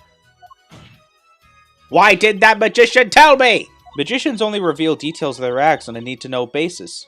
And we definitely needed to know while Machi was under suspicion. Also, this is why Clavier needed to consult Edgeworth on how to use logic and deduction. He could have known about Lemerard's route through the vents much sooner. Also, this is as good a time as any to ask this. The Gremarys were at the center of Clavier's first trial as a prosecutor, which, as we all know, was a huge disaster. Why would Clavier bother associating himself with a Gramary for his concert? Well, technically, he already was when he worked with Lemerard, but he couldn't have known who she really was, right? Not to mention the fact that Lemerard had amnesia, so she couldn't remember who she really was anyway. You need to explain how Lemerard was able to teleport like she did, or I'm throwing your case out with the bathwater. Ugh. Why do I get picked on? It's Lemerard who isn't going with the program here. Screw contractual obligations! 2 minutes? Yes, it can be done in 1 minute if you are running. Running? In that cramped, dark tunnel above the ceiling? Haha, Mr. Attorney, have you forgotten? Dark or lit, it makes no difference to me. Yeah, but that vent is still cramped. Still don't know how you could have ran in there. 2 hours and 12 minutes after the recess ended. That seems like a bit too much time, don't you think? You believed in me? Not really. Huh? I just thought that'd make a cooler entrance than say, Hiya. From now on, just stick with Hiya. A piece of jewelry and a lyrical blunder. There are plenty of other ways to explain these things. The flaming guitar, too. Oh yeah? Such as... These fragments were found under the sofa at the scene of the crime, actually. Under the sofa?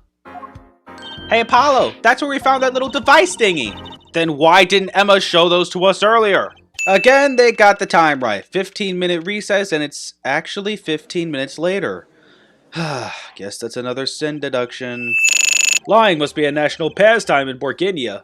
And wherever you're from, Mr. Justice. Ha! Is Darian calling Apollo a liar? What lie did he tell exactly? In the first place, she never heard my voice. She forgot the words because she heard gunshots? As if! First of all, Darian has just as much evidence Lemerard didn't hear him as Lemerard has that she did. Second, he's involved with the show. Did he really not think we'd check the mixing board to confirm her statement about a gunshot? What exactly is this, device thingy? A new variety of gramophone, perhaps? Come on, we just used this. And don't get me started on gramophone. Actually, Apollo, I don't think he's too far off base in saying gramophone. Both of these items do the same thing. Well, okay, maybe not entirely true. A gramophone can't break up songs into separate parts, but still. How are you supposed to hear gunshots back in that dressing room out on stage? Darian's really not making himself look good by making statements like this, despite the fact that he's involved with the show.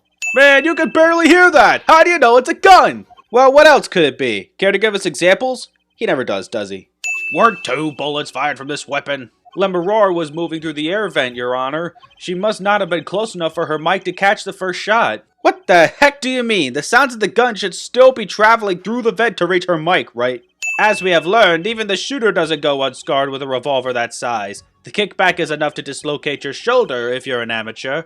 You keep saying that, yet this whole time you've still been hounding on Machi despite the fact that he doesn't have any injuries whatsoever. Exactly which piece of your evidence is decisive again? You got a little noise on the tape that could be anything, and you have an alleged guitar cue missed due to a .45 caliber kickback. They're both decisive, unless you can explain what else that noise on the tape could be. Seriously, just do it! You made the claim! What else could the noise that Limerar heard be? Also, all we have to do is check your arm for injury to prove whether or not you used a .45 caliber gun. Why does this episode love to overcomplicate things just to demonstrate the flawed legal system the game works under? Come on, why would I even want to kill that manager? Ah, the classic motive card that apparently works as long as you can't prove a motive, even though motive should be the least of our concerns when it comes to proving someone's guilt. But this is Ace Attorney where nothing else stands without motive. Surely this has nothing to do with a motive for killing Mr. Latouche. Does it? It does! Wait, I think it does. Apollo! He only needed one hand to press that switch. He could play the piano with the other. Ha! What, so you're some kind of piano savant? Actually, no. Then what do you know? You can't play a part like that with one hand. You're a second guitarist, not keyboardist, so what do you know? Man! How many times do I have to listen to the same thing? We only have to listen to parts of the song 2 more times. Just hang in there. It'll all be over before you know it. Don't get me wrong, your case is solid. The facts all check out. But even now, you have yet to show us a single piece of decisive evidence. No, I do not! Everything I presented together is clearly decisive evidence of Machi's innocence and Darian's guilt! What exactly would be considered decisive evidence? If there was a security camera in the dressing room that caught the moment the crime was committed, would that make you happy, you corrupt legal representatives? 1,000 facts might point toward the same conclusion, but without decisive evidence, it's not proof. That's the rule under our current legal system. It's such a crappy rule, though! The facts I presented are the evidence! Whose bright idea was to introduce such... You know what? Forget those 20 cents I took away just because I was suckered in by them keeping the recess times consistent. I'm adding those back and multiplying them by 5! The moment this igniter of yours turns out to be a dud is the moment this cross-examination ends. Assuming you only have 1 bar of confidence gauge left, that is. Maybe the law doesn't allow it. But who's going to think you're really innocent after hearing this trial? I'm pretty sure the public gallery watching already doesn't think he's innocent, and that's perfect reason for a need to change. I'll get you out of the country. I'll set you up someplace. A hidden mansion, real nice. You want a house made out of cookies? Or no, a house made out of pianos? Darian's just sounding like a creep now. Should another case of this sort surface, we may have to consider an alternate system by which to administer justice. You mean 12 angry men of the public who gather to listen to the proceedings and make the judgments to determine the outcome? The system that's been in place in America's judicial system for over 200 years? No, it hasn't really been 3 hours since the last recess ended. It just felt that way with the video constantly playing.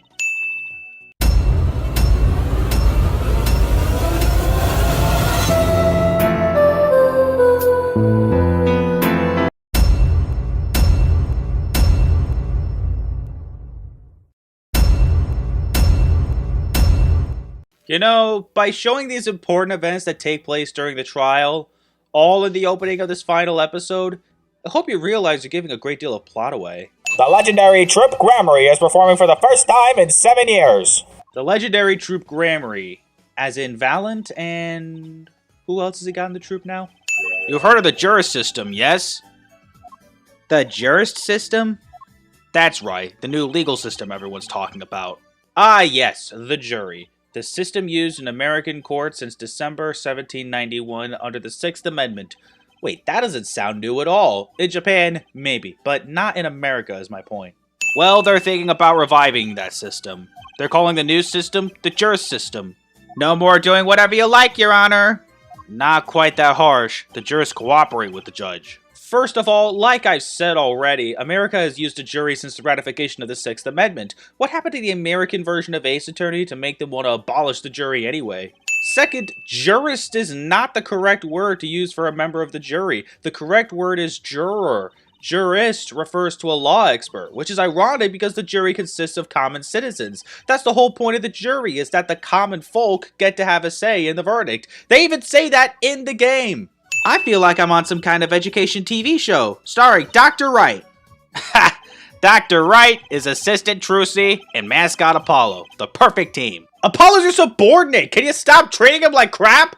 Well, for one, I'll be chair of the Jurist System Simulated Court Committee. You mean this former attorney who lost his badge after presenting fabricated evidence gets to be chairperson of a legal procedure? Sure. It's just a test case anyway, no sweat. Yeah, but there's still a verdict to be decided. And a potentially serious sentence. Most serious in a worst case scenario. Ah! You mean the verdict's for real? That's not a test trial, that's a real trial! Indeed it is real, in which case, why the heck is it called the Juris System Simulated Court Committee if it's not a simulation? What day is it today, Apollo? Huh? Today? I think it's Recycle Your Plastics Day. Nope, it's not. The day here is October 7th. Recycle Your Plastics Day is on November 15th. You'll need that envelope someday. Someday soon. Don't open it until then. Well, why didn't you just hold on to it then?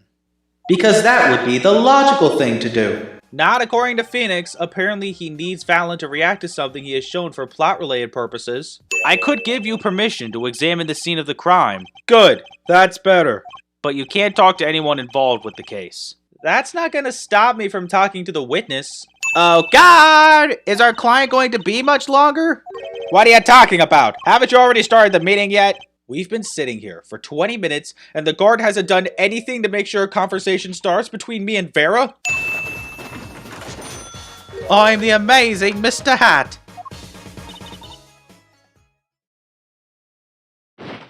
Yeah, maybe scaring the crap out of our client with Mr. Hat to break the ice isn't the best idea.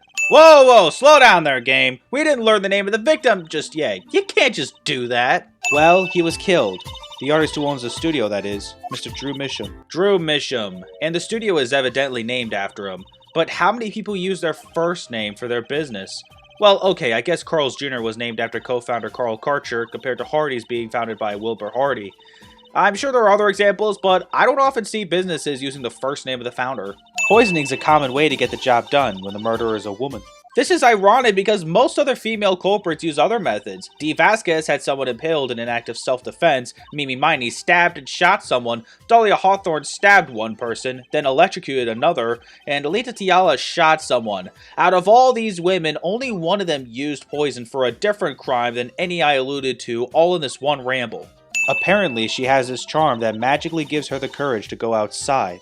Why can't I ever get a normal client? You think you had it bad? Your old boss had to represent the same spirit medium on 2 separate occasions, a magician in love with a 16-year-old, some dude who can't stop using his wrist communicator, and a self-proclaimed phantom thief. Oh, but there's still just one more client he represented before he left the practice, probably the strangest of them all. So, the poison that killed the victim was on this mug? That's right. See, it wasn't in the coffee. The killer applied it to the rim of the mug itself. And only in that specific spot? Is that what the police think? She didn't cover the entire rim with that poison? Because that would have been genius. Why does the game force me to clear the talk options, then present the coffee mug before I can advance? Because I already presented the coffee mug before I cleared every topic and collected everything I need for the time being, and the game still doesn't advance until I present the coffee mug after I clear the topics. The same info's being repeated, so why does it matter which order I do it in? See, this solution is used to test for atroquinine. Atroquinine,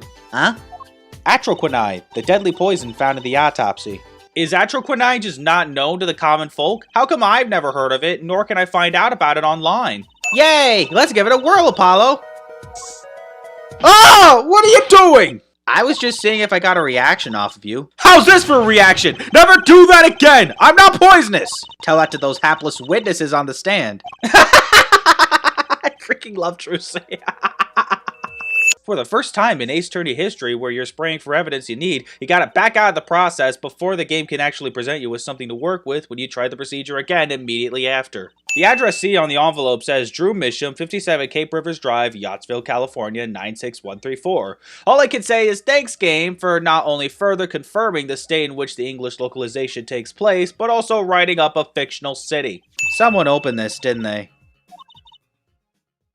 My lips are sealed. Get it? Her lips are sealed because the alpha... Okay. It has a real name, but it's much more complicated. The X-ray spectralization... something. How am I supposed to remember all that? But you have no problem saying... hydroxyacetyluna dos tres? I tried. Alright, let's give it a spin, Apollo. Yeah! What are you doing? Oh, just seeing if I can see through your hair. But it's like lead. What exactly did Trucy do to try and test that with this particular machine? Can someone help me understand this? There's 3 different outcomes you could get from this, which is impressive to program for a game that's usually on a singular timeline. The game requires us to present this envelope to Valand. Why, other than foreshadowing, would they do this to us? 3 days from now, make ready for a miracle! He's not exactly wrong on that. I never noticed this until I read about it on the wiki, but when Brushel blinks, it's with his bottom eyelids. That's not how it works. You know me? Do I know you? Of course I know you! Stares down witnesses on stand till they spill beans! End quote. I mean, I guess. I'm the interviewer, you understand, yeah? I'm the one asking the questions here. End quote. Interviewer thinks he needs to do end quotes for everything he does or responds to. End quote. For instance, you think a movie director watches movies? What kind of example is that? Of course they do! Where the frick do you think they get their inspiration? Oh wait, that was his point? What exactly was his point? These rough sketches are not printed in the same aspect ratio as the actual canvas we scanned. Wait, is Drew Misham your father? Give me a break! Does that seem even remotely possible to you?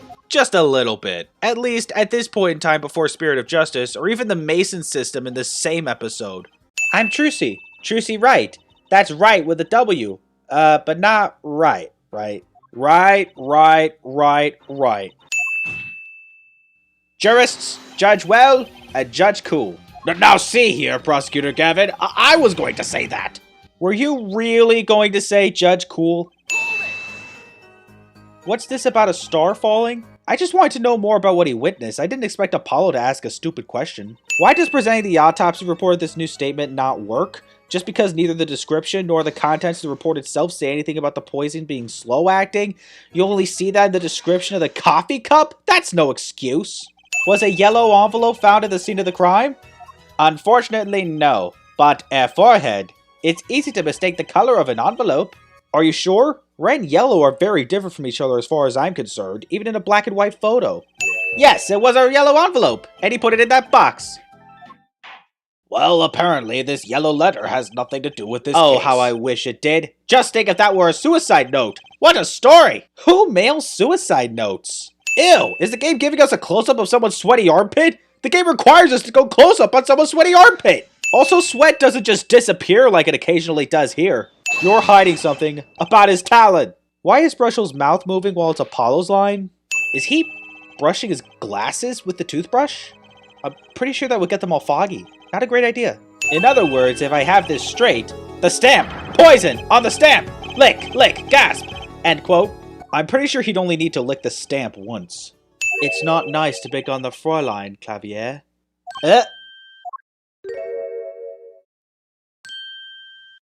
Ah! Emma!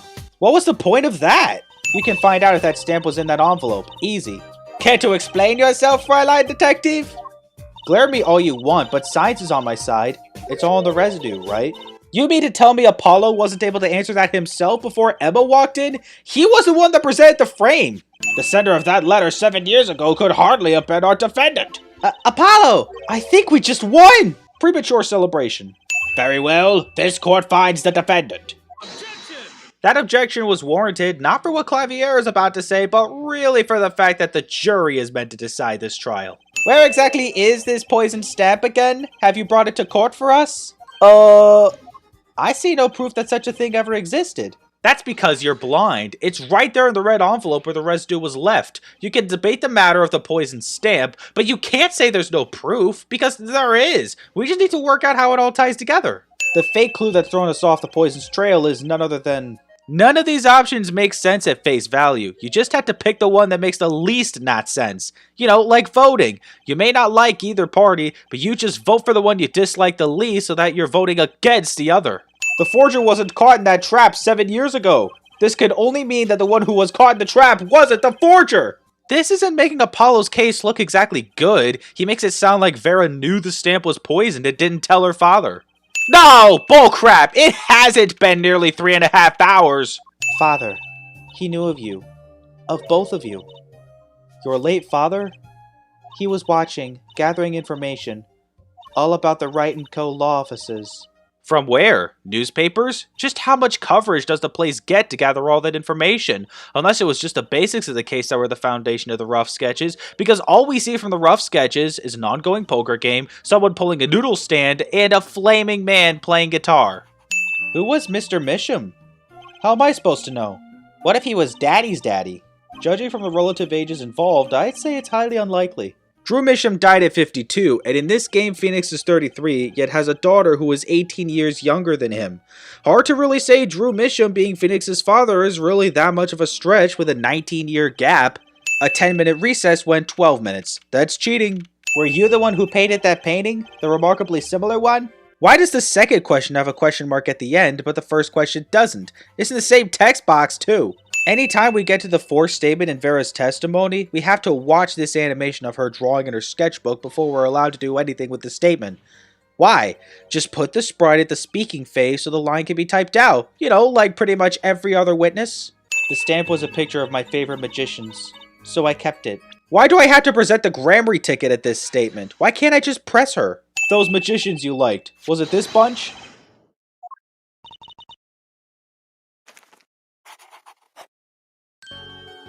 Apollo! They're not a bunch! Yeah, they are.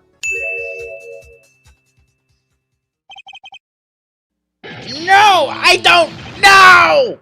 No. The long road to the truth takes us to the record of another trial. A trial that looks familiar, yet somehow weirder than it used to. And also, back to using older music for the flashback. Every time the defendant lobby was shown in the original trilogy, there was always a guard near the door. But here's the same lobby design being shown in Apollo Justice, yet there's no guard? What's going on here? Is it just to make Grammary's escape that much more believable? Why is the guard detail that much more lax?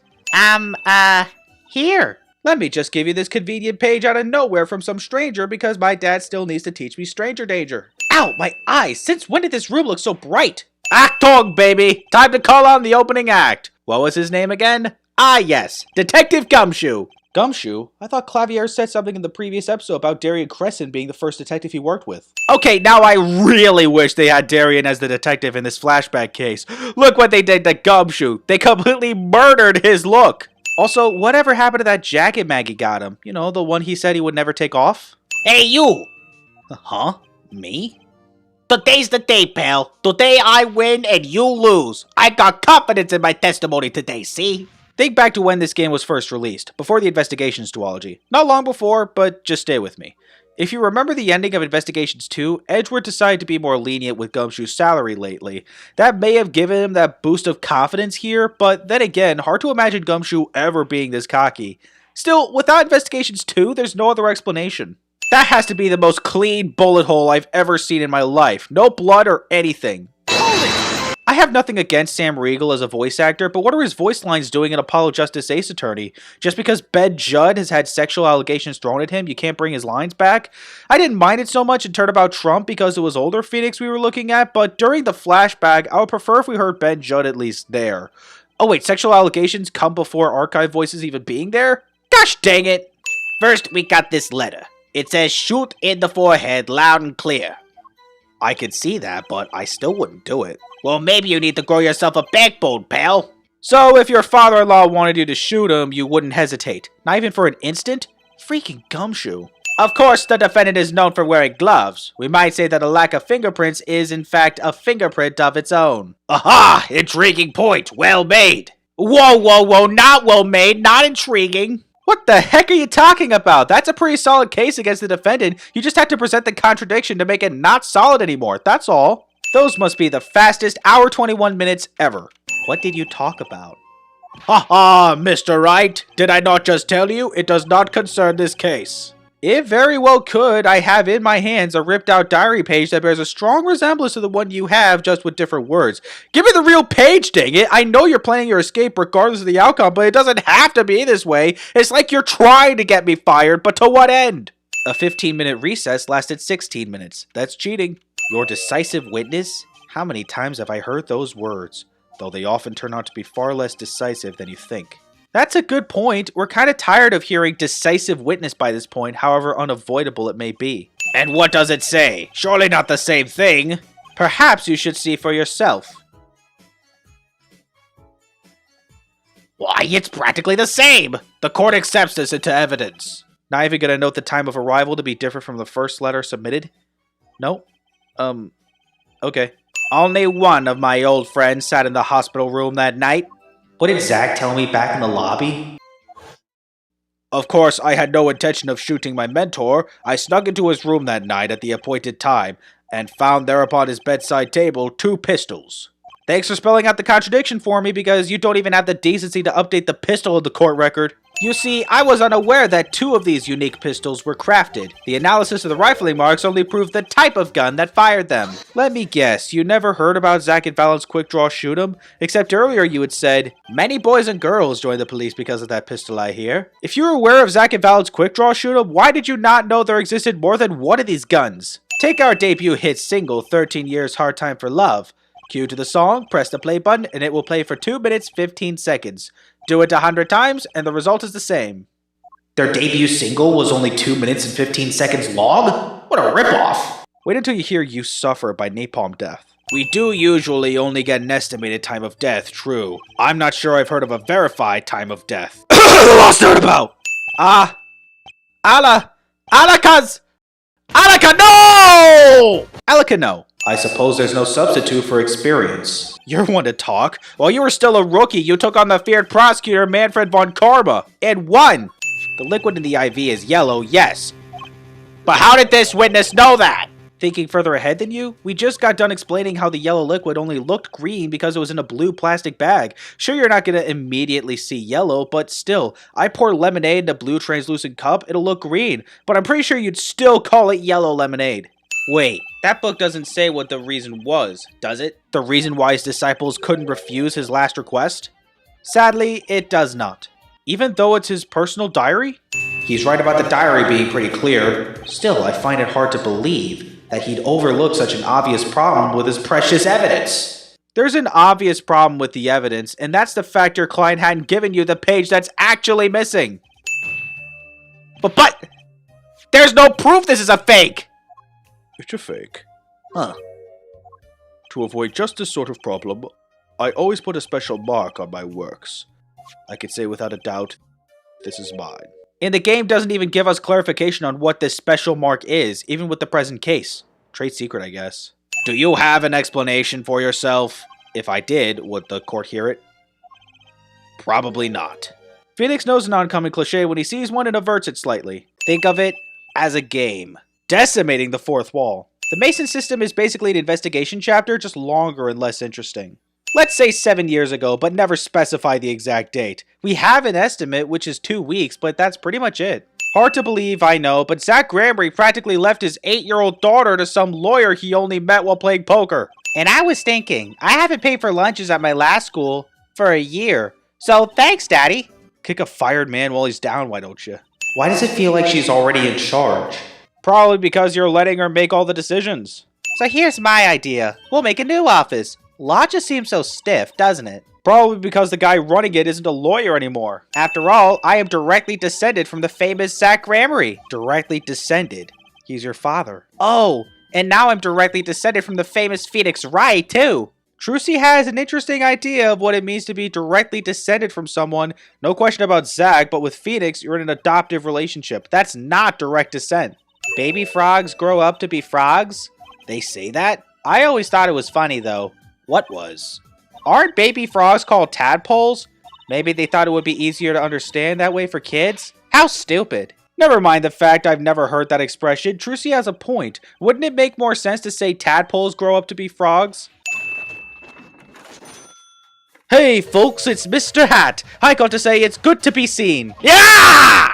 That has to be the most delayed reaction to shock I've ever seen. You may be a magician, but I'm no talent.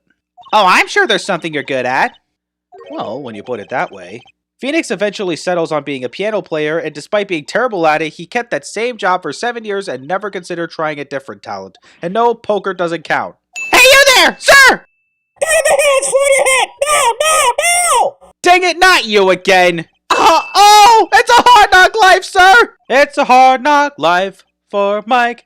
It's a hard knock life for Mike. So here I am, sir, forced to start from square one, a lowly bailiff. But your uniform. I took it with me as a souvenir the day I was fired! That can't be legal. Indeed it can't. Someone's gotta do something about this guy in his uniform. It's been 2 weeks since the trial ended. I'm dying! I'm dying over here! I swear this megaphone is even more deafening than Apollo's cords of steel. You know something, and I'm going to find out what. Zach Gramery vanished from this room. How'd he do it? How, sir? Well, sir, I can't say as I... Sir! Is it really that embarrassing? No, it's just a case of you following the wrong person into the wrong lobby because of an illusion. Being able to figure out that illusion is actually incredible.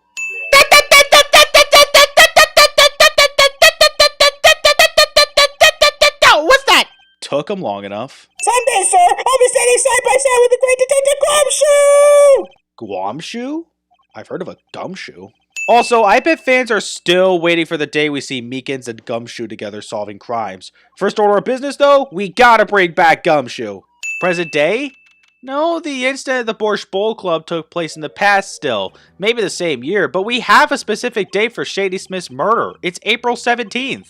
Zach Gramery? This must be a bad dream. In a sense, this guy ruined my life. And he comes to the Borscht Bowl Club to ruin your life even further, except you're the one caring for his daughter now.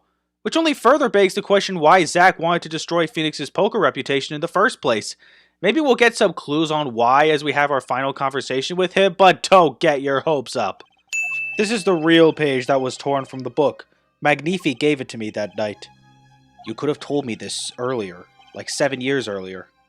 Once again, I must apologize. It was all I could do to prepare for my escape from that courtroom. That answers absolutely nothing! Why did you have to plan such a dramatic escape? What were you hoping to gain from this? Trucy's mother, Magnifi Gramery's only daughter, end quote. What? Magnifi's daughter? Is that true, Mr. Zach? We learned about this in the past! Why is Phoenix so shocked to hear this? As you said, I have come out of hiding today to make this document legally binding. Once that is done, I shall slip once more underground. Without seeing your daughter? It would be best if I did not. Why? Zach abandoned her for 7 years, then get some legal paperwork out of the way for her to inherit performance rights, and he doesn't even want to see her again? Zach is an awful father! The Gramery power. I was close to understanding it, but I needed more.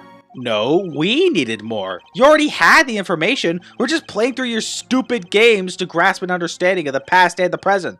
Present day? Yeah, but what's wrong with typing October 8th? He's doing his nails. How many men use nail polish anyway? Is Christoph transgender by any chance?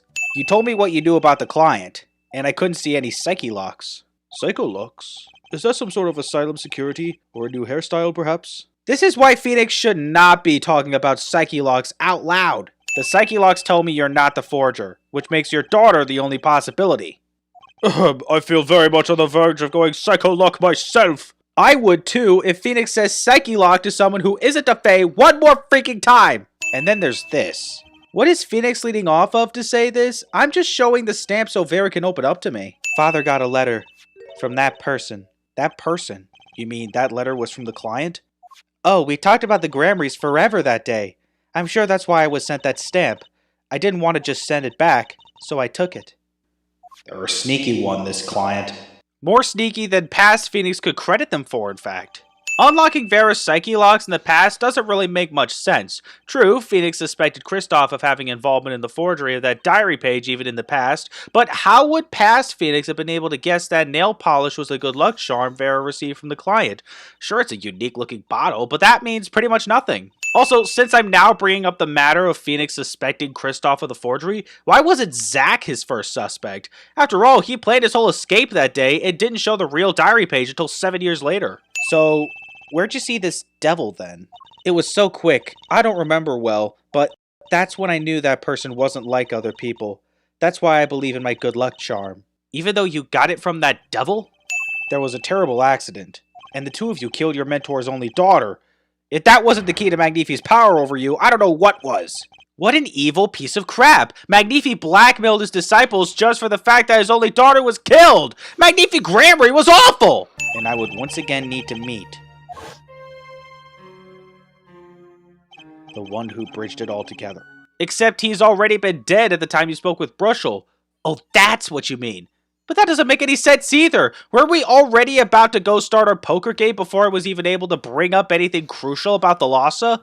Your marriage to Thalasso was her second. How did you know this? How indeed? This is the precise reason why it doesn't make sense going back to talk to Zack a second time after speaking with Brushel. Phoenix received that photo of Thalassa after Zack was already dead. No way should he be able to show it to him before. Maybe there's a reason why this is a simulation. Those bracelets are made of a special alloy. It is said to expand and shrink very slightly in response to body warmth. So they're temperature sensitive or something? Yes, this is how they shrink to the exact size of the wearer's wrist. That must be one heck of an alloy if it could just do that. There wasn't another disciple, was there? Another disciple? Such as? Mysterious? You'll see, now that I think about it, I realize that we never saw proof of her demise. We never saw her body. Magnifi's worse than I thought. His daughter survived, yet he still blackmailed his disciples over a murder that never existed?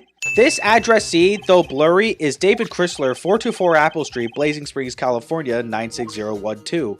Funny reference to David Chrysler, who is Capcom's product development communication manager and the voice of Winston Payne, but 96012 is a zip code for Tennant, California. Blazing Springs is just a fake city they made up for the game. What's this? My, what a beautiful bottle. I'd like to give whoever designed that a hand. Get it? Because it's shaped like a... Okay. It's like paint for nails. Know any women with red nails? Ah, my wife has red nails. I see. So she's been painting them all this time. Nail polish has existed for centuries. No way the judge shouldn't have known about it already. Seeing this image makes me wonder when and how Kristoff got such a mark on the back of his right hand. You accuse me of Drew Misham's murder, yes? Then allow me to ask you, what possible reason could I have to kill a painter? You forget that Vera lacks a clear motive too. Mr. Justice is clearly passionate about his claim. Should the penalty not match his passion? This is not an infinite penalty. This mockery of a piece of evidence will never be accepted by the court. Evidence based on a video a man with no authority whatsoever claims he took. I have no problem with the fake letter not being submitted as evidence, but the video's existence is stupidly easy to prove. Just get into contact with Phoenix and ask him to submit the video he took. But Apollo doesn't even get the court to consider that. So when you get down to it, there's 3 levels of stupidity here. Kristoff is stupid for thinking that kind of bluff would work, the judge is more stupid for letting the bluff actually work, and Apollo's the most stupid for not trying to convince the judge. For the triple stupidity, let's add triple the sins. 6 months ago, Christoph Gavin was charged with murdering a mysterious traveler. I remember him quite well. Shady Smith, was it? Poisoned in a Chinese restaurant. Tragic. Don't even get me started on poison or Chinese restaurant. Keep going. We'll talk about it later. Did she already know? Of course she did. Not only did Trucy help facilitate Zack's escape from the courtroom 7 years ago, the man hardly looked that much different even before his death. Whoever defended Zack in court successfully would be famous beyond belief. Thinking that, Christoph Gavin did the unthinkable. He forged evidence. Who could blame him when Zack was being deliberate in pulling a vanishing act at the end of the trial, thus hiding the real diary page? You noticed something when you requested that forgery. When Vera Misham is nervous, she has a bad habit. A tendency to bite her nails. And she hadn't done that for the 7 years since she was given that bottle? That's incredible! But now that I think about it, how is she alive even now? She was biting her nails when Phoenix visited her in the past.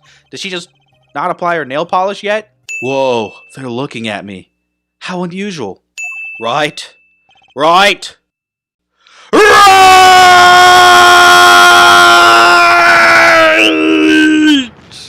Okay, look, this is an epic breakdown, but for the past 17 minutes since I presented that last piece of evidence, I've just been doing nothing while the game played itself. Therefore, it doesn't really feel earned, and as a result, I assign this game 17 sins for those 17 minutes I'll never get back.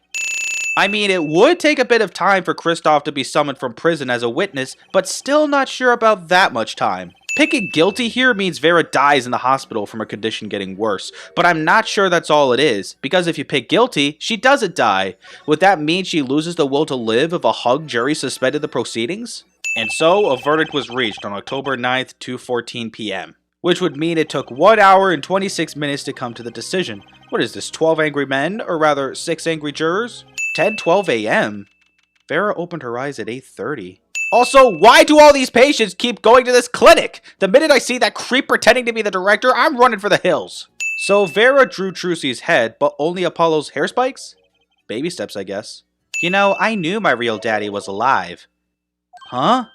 I was there 7 years ago, remember? I was the one who helped him vanish from the courtroom. You did what? How? I'm not telling. Fine, you don't have to. What I'm wondering is, if Apollo knew how the 7-year-old trial went, and also the fact that Shady Smith was actually Zach Gramery, why doesn't he know about the particulars of the Vanishing Act Phoenix was able to work out? We're working under the assumption that Phoenix is telling Apollo most, if not all, of the particular elements that have been unearthed from the Mason system, but for some reason he doesn't have all the details. Here goes. Do us an impersonation, Mr. Hat. Objection! Not loud enough, and I like Miss Magic Underwear better anyway.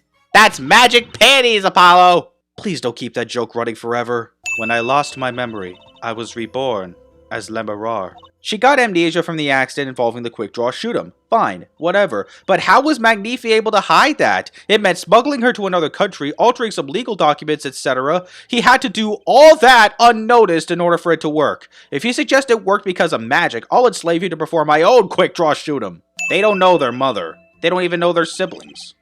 I will go to them when the time is right. What does that mean exactly? Why can't you go to them now? Sure, it would be shocking, but that's no excuse to wait. Also, that right time must be a really long time from now, because to this day, we still haven't resolved this plot thread. May Ace Attorney 7 come out one day to finally bring it to fruition. Also, does the fact that they're half-siblings really do anything for the chemistry or the demonized True Apollo shippers? Not that I think that ship should have existed anyway, since it's a 22-year-old and a 15-year-old. Like, is life treating you okay? It's like I found my long-lost big little brother. Take out the word little, and then you got something accurate. That's why it's over! The Governors are breaking up! At least until 1 year later for one stint at a high school concert. Yo, that's why I made the OG cracker! For real! Does that look like something people would eat? It doesn't to me. I got a new one too! See, this time, I just put a big chunk of salt to the bowl! I swear you're trying to get at least one murder charge placed on you. Wesley Sicko reporting! Yes, curiosity is a sickness, and I am the cure! I don't think he understands the severity of what he did. Brush up, brush up, brush up, brush up, brush up, brush up, with a brand new flavor. It's dandy for your teeth.